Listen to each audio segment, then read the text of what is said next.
India, the aspirations of all of you, than what a liberal like myself has been advocating. But there are two problems. The first problem is that these pronouncements appear to be completely disconnected from any budget, any tangible action plan, any executing authority or implementation. You mentioned Swachh Bharat. You know, I accepted the challenge to participate in it. The Prime Minister is asking me, I'm a citizen of my country. My Prime Minister has made a request. Of course I should do it. And it's a national objective that Mahatma Gandhi had stood for. My own party has stood for. And I said we should do it. But when I've done it, I also wrote to Mr. Modi saying, but what about the follow-up? Okay, so in my particular constituency, I cleaned up a beach and I involved the local stakeholders. And I said, look, I'm giving you a biogas plant so that in future the people don't have to dump their garbage on the beach, they can dump it in the biogas plant instead. But where are the kind of long-lasting solutions like that, number one? Number two, for the bigger, more ambitious things requiring serious infrastructure support from the central government and so on, where is that coming from? So the lack of this, Swachh Bharat has no budget. There is simply no budgetary provision. He announces this model village scheme. Every MP is asked to adopt a model village. We all said, fine, we'd love to do that. Where's the budget? No budget. It's all existing government schemes from the UPA days. So my problem is, you know, these labels are fine, but you know, what we've got is a name-changing government rather than a game-changing government. So that is the first problem, and I accept that 8 months is a very short time. But unless we actually see results on the ground, my skepticism would only grow. The second issue is that there is a fundamental contradiction at the heart of Mr. Modi's governance. That he has articulated, as I said, a certain vision, particularly of economic change and transformation of this country.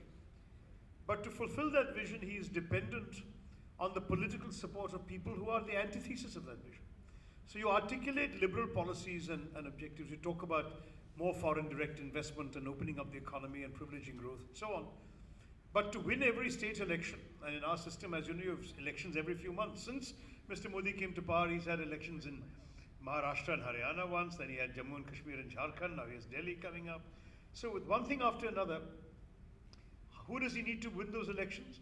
The very sort of RSS, VHP type stormtroopers who will go out and polarize the votes and deliver the hate speeches and stir up the Hindutva brigades in order to get him the support.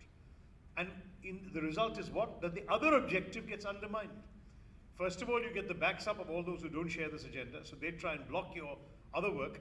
As you know, the Rajya Sabha has been paralyzed by parties protesting this kind of thing, Karvapasi and conversion and the whole nation is Hindu and all of this stuff. But also foreigners. You're talking about FDI.